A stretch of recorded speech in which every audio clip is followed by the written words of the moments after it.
primeiro da Rio+20, né, que em junho teve a Rio+20 no Rio de Janeiro. Né, a UEA, Associação Universal de Esperanto, tem relações oficiais com a ONU, né, com a Unesco. Então faz 35 anos que a UEA tem um escritório na ONU em Nova York para tratar especialmente de assuntos ligados ao direito linguístico.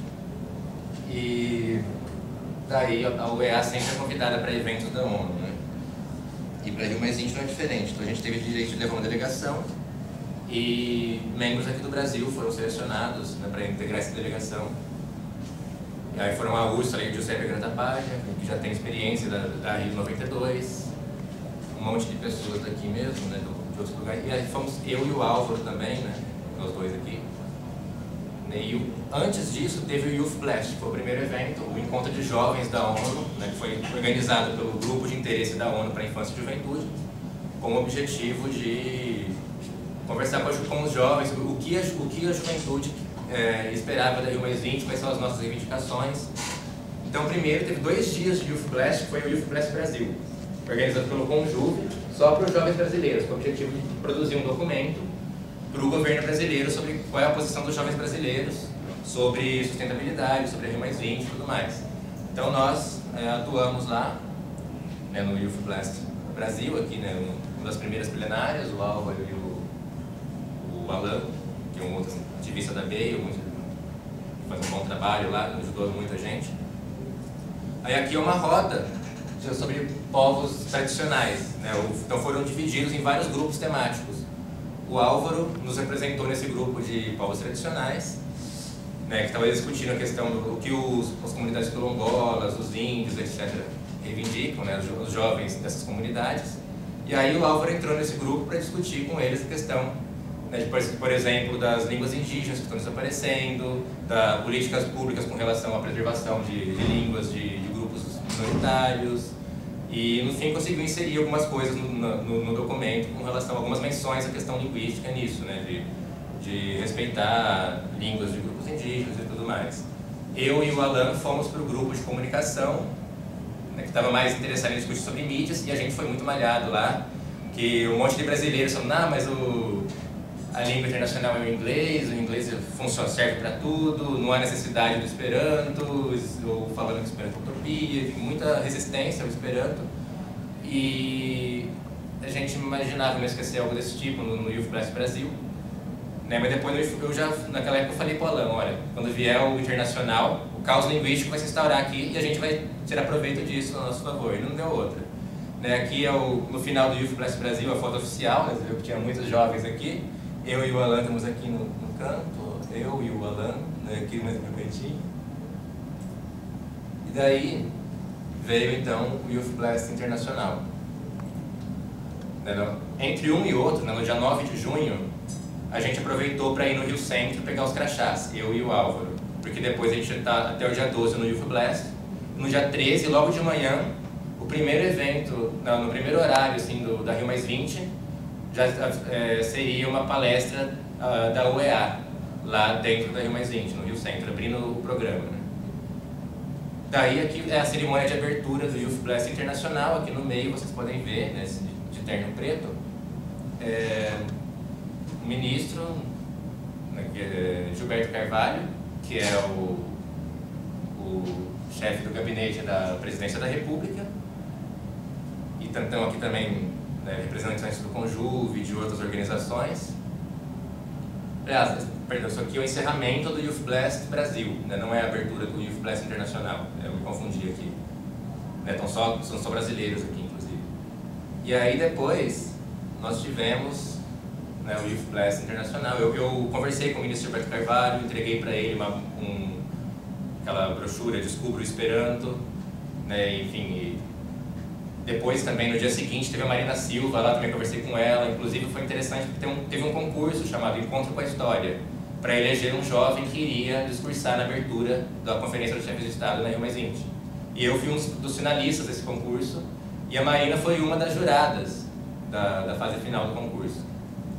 E aí a Marina me reconheceu por causa do vídeo, e me deu os parabéns pelo vídeo e tudo mais. Muito interessante. Aqui é no primeiro dia do Youth Blast Internacional. Outro finalista do concurso Encontro com a História foi esse rapaz aqui, o Cristian Herrera, que é um peruano, um ativista que trabalha principalmente nos direitos dos povos indígenas. E a gente se conheceu através do concurso, a gente já conversava pela internet antes do Youth Blast. E ele se interessou muito pelo Esperanto e também pela questão do direito linguístico, que ele nunca havia parado para pensar nisso. E, enfim, e a gente conversou muito durante o Youth Blast, depois durante a Rio Mais 20 também. Ele é presidente de uma ONG. E a gente estava indo almoçar nesse horário, né? Eu, com os outros dois esperantistas, representando a TEIO, e mais o Christian. E aí veio essa moça, que é uma indiana, que estava lá representando uma outra organização. Ela chamou a gente: não, peraí, eu quero tirar foto com vocês, por causa das camisetas, nessas camisetas que a gente fez para a Rio Mais 20, né? Que vem fazendo um trocadilho, né, com aquele logo provocativo da Rio Mais 20, o futuro que queremos, né? The future we want. A gente trocou o future por language, the language we want. E ela achou interessante isso, né, e quis tirar foto com a gente. Aí nós tiramos essa foto. Aí à tarde, logo no primeiro dia, a Sever Suzuki conversou com a gente pelo Google, né, pelo Hangout, que ela estava no Canadá nessa época. Sever Suzuki, para quem não lembra, é a menininha que discursou na abertura da conferência do Rio em 92. Enfim. E, obviamente, né, embora o evento tivesse 4 línguas oficiais, né, o português, francês, inglês e espanhol, a tradução simultânea era só entre português e inglês. Não havia tradução simultânea nem para o espanhol nem para o francês, apenas havia, na hora de reunir os grupos de trabalho, tinha grupos em língua espanhola e em francês. Mas aí o pessoal escolhia qual atividade ia participar com base na língua, e não com base no interesse. E então foi pior do que eu imaginava a questão do caos linguístico lá, até pela falta de tradutores, né, para traduzir do e pro espanhol e também no caso do francês. E aí os brasileiros que ficaram malhando Esperanto no Youth Blast Brasil apareceram na abertura do Internacional, e aí muitos foram saindo durante a abertura e não voltaram mais. E muitos outros, né, ficaram no primeiro dia, mas no segundo dia já não apareceram. E teve alguns que depois vieram perguntar pra gente sobre Esperanto, que tinham se interessado pela ideia e não sei o quê. Então a gente viu que quando a pessoa sente o problema é diferente. E até também muitos brasileiros acham que dominam o inglês, que fizeram um curso de inglês e conseguiam se comunicar na sala de aula, mas quando você está com um nativo é diferente. Né? Eu mesmo, na situação que estava ali no Youth Blast, que tinha muita gente falando em espanhol e eles não conseguiam se comunicar, algumas pessoas falando francês, então tudo aquilo também contribuiu. Né? Então eles viram, quando eles sentiram a coisa, viram como é a questão da comunicação internacional, eles passaram a ser mais simpáticos às nossas ideias. E lá, de fato, no Youth Blast eu me surpreendi com a boa aceitação do Esperanto. Né? Muitas representantes de ONG se interessaram, muita gente realmente demonstrou interesse. Né? Aqui somos eu e o Christian Herrera. Aí, à tarde, né, do primeiro dia, estava eu e o Christian conversando. De repente, essa moça chegou e me interrompeu. Né? Ela entrou no meio da conversa, tipo, desculpa eu interromper, você não é aquele cara do vídeo em Esperanto do concurso Date with History? Aí eu falei, sou. E ela assim, impressionada, nossa, nunca imaginei que ia te conhecer e não sei o quê. Aí eu falei, e ele também foi finalista. Aí ela olhou para o Christian e lembrou dele também, né, do vídeo do Christian. E aí ela quis tirar uma foto com nós dois, ela ficou super empolgada. Essa moça chama Martina, ela estuda Direito na USP, em São Paulo. E ela participou do concurso, mas não foi finalista. E no fim ela acabou, né, durante o Youth Blast, ela acabou sendo escolhida para ser representante do grupo de interesse da infância e juventude na reunião lá dos chefes de Estado, durante a Rio Mais 20. E isso foi um negócio interessante, no fim ela acabou conseguindo alguma coisa lá. Né? Teve um papel importante durante o evento principal da ONU. Aqui, né, essa senhora que está aqui no meio é a Barbara Pyle. Ela é a criadora do Capitão Planeta.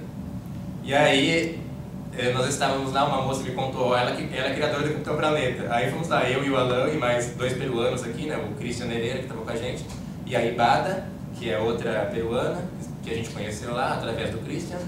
A Ibada é de uma outra organização. E aí a gente fez essa foto, né, e nós tivemos uma convivência muito próxima, né, nós 4, né, e eu reencontrei a Bárbara em várias oportunidades. Aqui é uma das reuniões que a gente fez. Essa reunião foi muito proveitosa pra gente, né? Esse rapaz aqui, o Lloyd, ele é um ativista, assim, digamos, um cara que atua fazendo lobby na ONU, né? E ele organizou esse grupo de discussão mais voltado para pessoas novas no meio, pessoas que estavam chegando pela primeira vez no evento da ONU, para elas se familiarizarem com termos que são usados e com questões assim, do que se discute sobre desenvolvimento sustentável. Então, eu e o Alan entramos para essa roda para aprender algumas coisas. A gente teve que estudar muito, né, antes do evento, especialmente aqueles que integraram a delegação da UEA na Rio+20. A gente teve que estudar muito sobre sustentabilidade, sobre as estratégias que a gente ia usar. Foi uma coisa de altíssimo nível. A gente teve uma preparação para não chegar lá sem ter ideia do que fazer. Porque aí lá é um negócio de fazer lobby, de conversar com outras organizações, tem que saber o que cada organização faz para debater com eles e tudo mais. E aí, essa reunião foi proveitosa, a gente aprendeu muito. Também teve algumas oficinas, né, como essa, que no fim o pessoal fez esse desenho coletivo e eu coloquei alguns símbolos do Esperanto aqui no meio, né? Símbolos esperantistas, com uma estrela verde. Enfim, aqui é o Capitão Planeta, que foi lá conversar com a gente, né? Deu uma palestra. E a gente conseguiu encaixar na programação do Youth Blast uma palestra sobre o Esperanto. Né? Aqui quando a gente organizou a palestra, né? Aqui o público assistindo, né? Eu e o Álvaro falando. O Álvaro falou quase tudo, né? Eu cheguei uma hora lá que as moças começaram a fazer perguntas, né? Na parte de perguntas e respostas, às vezes eu respondia algumas coisas, ou complementava o Álvaro. E aqui já é na cerimônia de encerramento do Youth Blast Internacional. Que aí eu conversei com a Anna Collins, que é do GCCA, uma coalizão de ONGs, na qual a BEIO, a Organização da Juventude Esperantista Brasileira, se tornou parceira. E ela me convidou para discursar no encerramento do evento. E aí eu aceitei o convite, né, tive a oportunidade de falar sobre o nosso trabalho. E aí aqui é logo antes de eu ser chamado. E aí nós somos chamados aqui, né? Estamos aqui eu, a Alexandra, que é uma outra ativista, que também foi finalista do concurso, e aqui o Christian, que foi, né, outro finalista. Nós três falamos sobre a nossa participação, por que a gente escolheu participar do concurso Encontro com a História, né, e qual é a mensagem que eu gostaria de dizer. Então eu falei sobre a questão das línguas que estão desaparecendo, da riqueza cultural que se perde com elas, da questão da igualdade na comunicação internacional e muitas outras questões. Então eu tive a oportunidade de falar rapidamente sobre isso e usar o próprio caos linguístico do evento como uma forma de mostrar para as pessoas que isso não é uma coisa secundária no campo da comunicação internacional.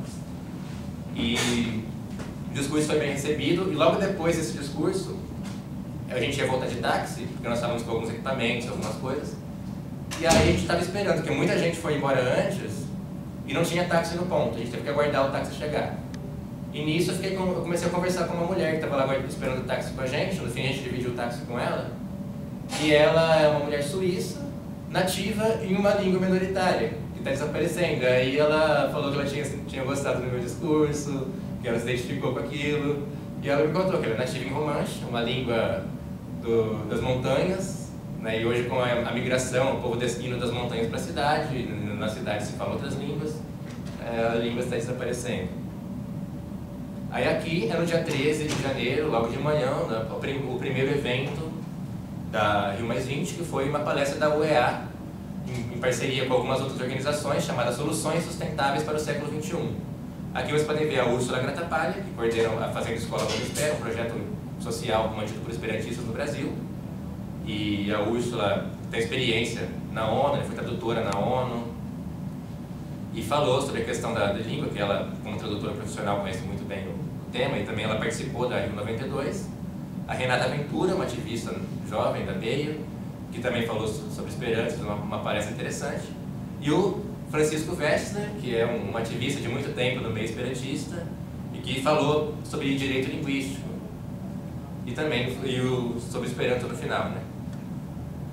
Aí aqui a Renata falando, o Westner também, enfim, foi uma sala de conferências grande, né? A sala 4 do pavilhão 3, que é o pavilhão para os eventos mais oficiais, né? Lá no pavilhão 3 eu acompanhei uma reunião do G77, um grupo de 77 países que se juntou para fazer lobby contra a hegemonia dos Estados Unidos.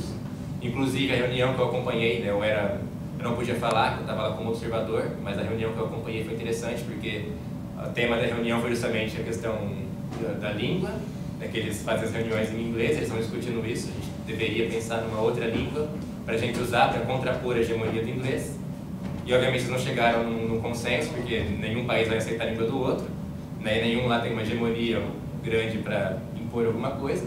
E eu querendo falar, já pensaram em usar Esperanto, mas não podia, né? Acho que aí eu era só observador, mas eles vão descobrir por si mesmos. Bom, aqui é um trecho da palestra do Vest, entre aquelas mesas ali enormes com um monte de microfones, e ali embaixo, no chão, um monte de telões que iam aparecendo então os slides. Eu aqui na entrada da sala, né? Depois da palestra. Aí, depois no dia 15, foi a abertura da Cúpula dos Povos, o evento alternativo promovido pelas ONGs. E esse evento aqui foi muito interessante, né? Porque foi uma roda de conversação sobre economia solidária. A Úrsula mora em Bonespero, já tem uma experiência com mais de 30 anos com a questão da economia solidária, que lá funciona assim, né? Trabalha assim, fazendas, onde é muito comum um escambo entre fazendeiros, né? Você dá alguma coisa que está sobrando na sua fazenda, você dá para o seu vizinho dá o que está sobrando para ele, para você, sempre tem aquela coisa de trocar produtos. E também a experiência dela cuidando de crianças em situação de risco lá no centro do país, produzindo, dando a essas crianças a oportunidade de estudar e tudo mais. Então ela entrou na roda, ouviu o pessoal falando, aí ela se intrometeu e falou: eu moro numa ecovila no interior do Brasil, e convidaram ela para falar, e aqui é ela falando. E aí tinha um francês que tinha falado antes dela, que só entendia francês.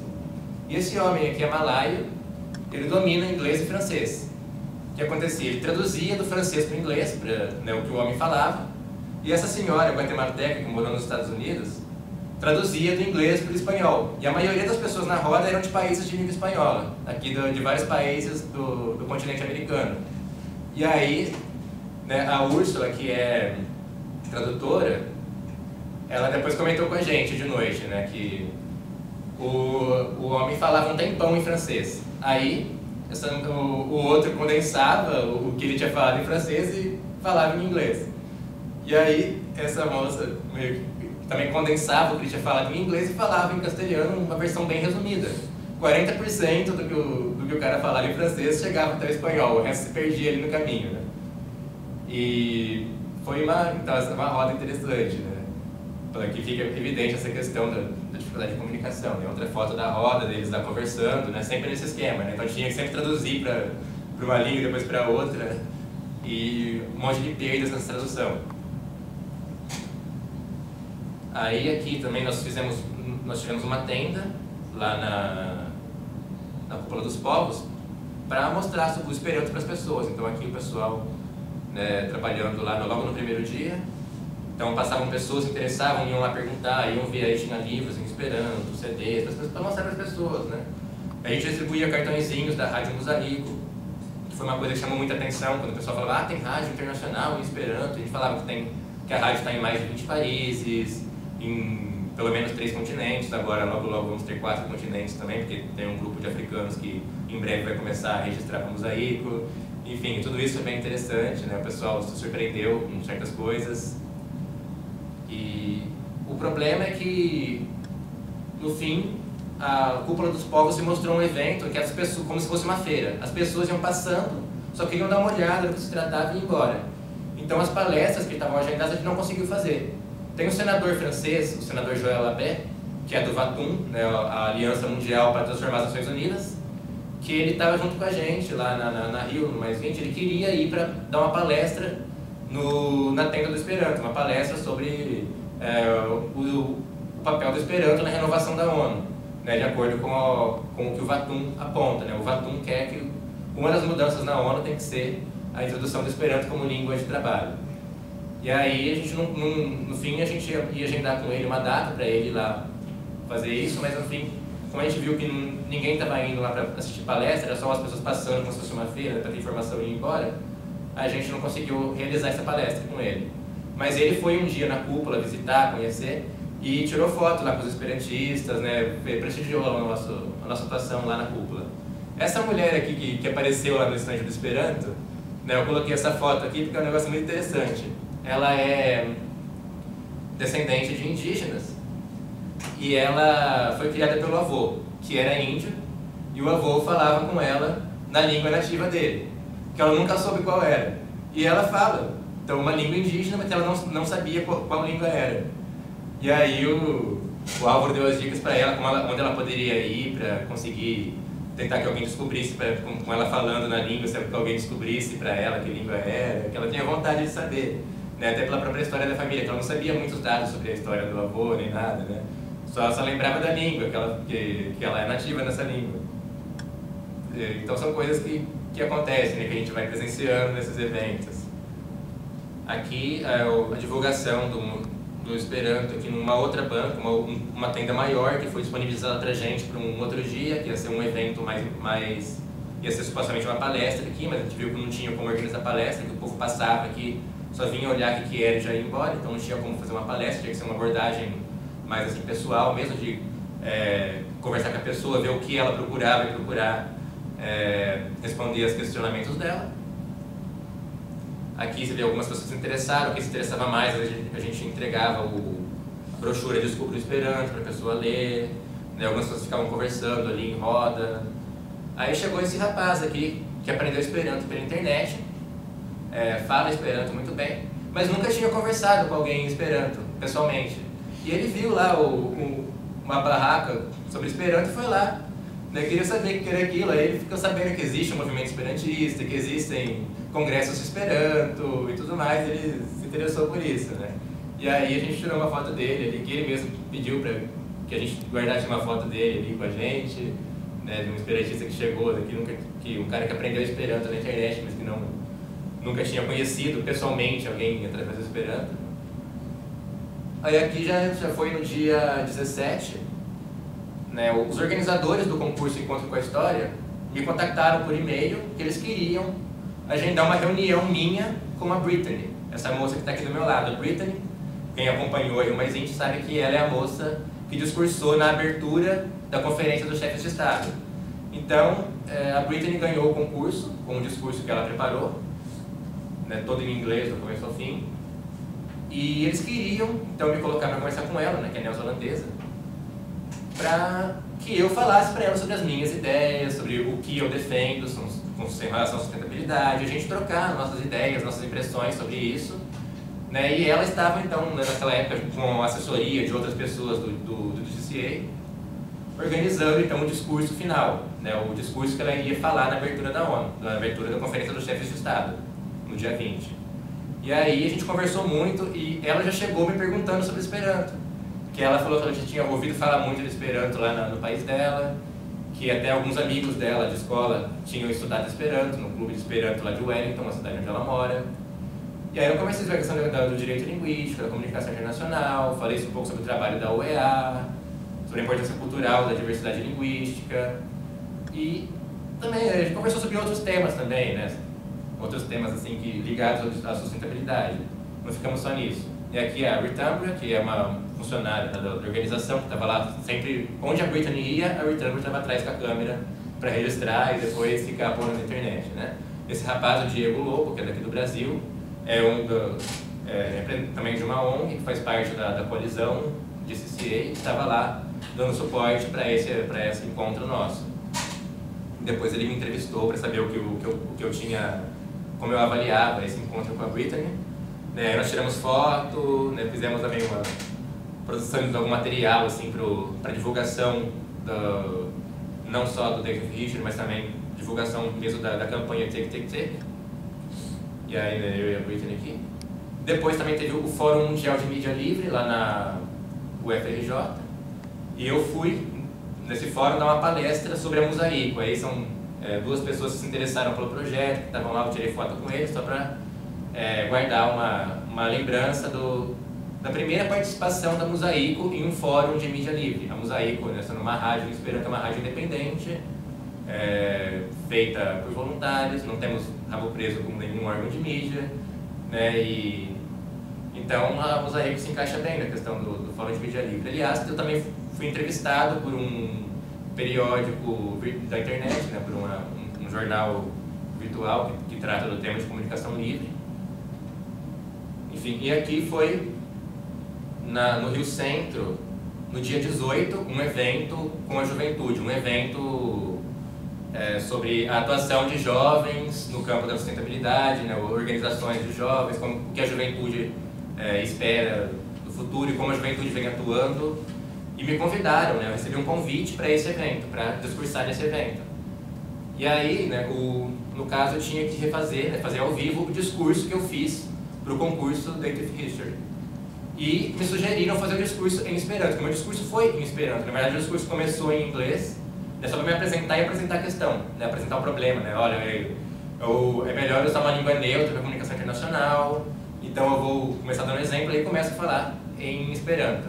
E aí eu discursei em Esperanto, lá na Rio Mais Indy, e aqui no telão aparecia o vídeo, né, com as legendas em inglês, né, esse evento teve o inglês como única língua oficial, né. Lá na Rio Mais Indy eu acompanhei um evento em português, que foi do Ministério do Meio Ambiente, voltado para brasileiros. Eu lembro que teve algumas reuniões que foram em francês, tinha alguns eventos também, acho que teve 1 ou 2 em espanhol, mas quase tudo lá em inglês. E alguns eventos, só pouquíssimos, tinham tradução simultânea para alguma língua. Alguns tinham alguns eventos, assim, os principais, entre diplomáticos, muitas vezes tinha tradução para várias línguas, mas a maioria era em uma língua só. E eu vi que em muitas reuniões, por exemplo, tem às vezes diplomatas de países pobres que dominam muito mal uma língua estrangeira e não conseguem ter, por exemplo, uma estratégia argumentativa boa, pela própria dificuldade deles com a língua. Enquanto que os países que se beneficiam daquilo, né, países onde a população é nativa naquela língua de trabalho daquele grupo, mandam seus melhores especialistas e os caras conseguem, então, tem um domínio muito bom da língua e tiram vantagem, obviamente. Aqui, foi depois daquele momento, né, eu tirei uma foto aqui com o Christian e a Alexandra e também o Manish, que é do GCCA, né, sempre que a Dale vai trocar algum e-mail com o GCCA, sempre passa pela mão do Manish, né, que ele coordena essa questão das relações públicas e tudo mais.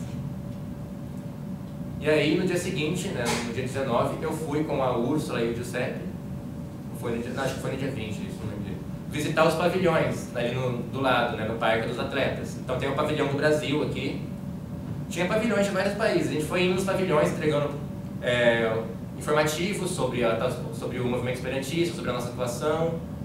E no pavilhão brasileiro, a gente encontrou aqui a diretora do pavilhão brasileiro, uma funcionária do Itamaraty, que já conhece a Úrsula e o Giuseppe de longa data, tem amizade com eles, a gente foi lá visitar ela nos recebeu muito bem. E aí fomos depois aqui o pavilhão de Israel, a Úrsula estava em cadeira de rodas, porque a Úrsula fez uma cirurgia 1 mês antes da Rio Mais Indy. Ela botou um joelho de titânio, ela não quis saber de faltar, então ela ia de muletas e lá no pavilhão, no Parque dos Atletas, era uma cadeira de rodas para ela. Então, mesmo de muleta, ela estava lá em todas, né? Depois a gente foi aqui para a Arena da Barra, onde teve um evento com a Marina Silva, um evento muito bacana. Né? Começou com 2 indígenas, uma dos Estados Unidos, né? Essa era a Cherokee, se não me engano, e essa outra é uma índia brasileira. As duas cantaram e fizeram rezas nas suas línguas nativas. Né? Depois teve o evento principal. Vejam como é que foi o evento. Aqui é a Vandana Shiva, né? uma mulher muito conhecida. Quem assistiu aquele documentário O Mundo Segundo a Monsanto, né? Ela faz umas denúncias gravíssimas sobre a atuação da Monsanto na Índia. E aqui estão a Marina Silva, a Sheila Juruna. Veja que ao lado da Sheila e também ao lado da Marina existem tradutores. Para traduzir tudo que era falado em inglês, eles traduziam só na orelha delas assim. Então cada uma ouvia uma versão diferente do discurso que estava sendo falado. E a maioria das pessoas na plateia eram brasileiros e muitos não dominavam o inglês, não entendiam o que estava sendo falado. E chegou um momento que algumas pessoas reclamaram. Você está tendo tradução para as duas, por que não traduzem no microfone para todo mundo ouvir? Né? A gente tem que ser colonizado até aqui, a gente não tem direito de usar a nossa língua no nosso país. E aí um monte de gente levantou e aplaudiu de pé. Foi um momento que eu fotografei isso. Né? Então, o tempo inteiro, todo quanto é evento que eu ia, havia algum tipo de crítica à questão de língua. Né? Gente que reclamava de não ter tradução para sua língua, gente que...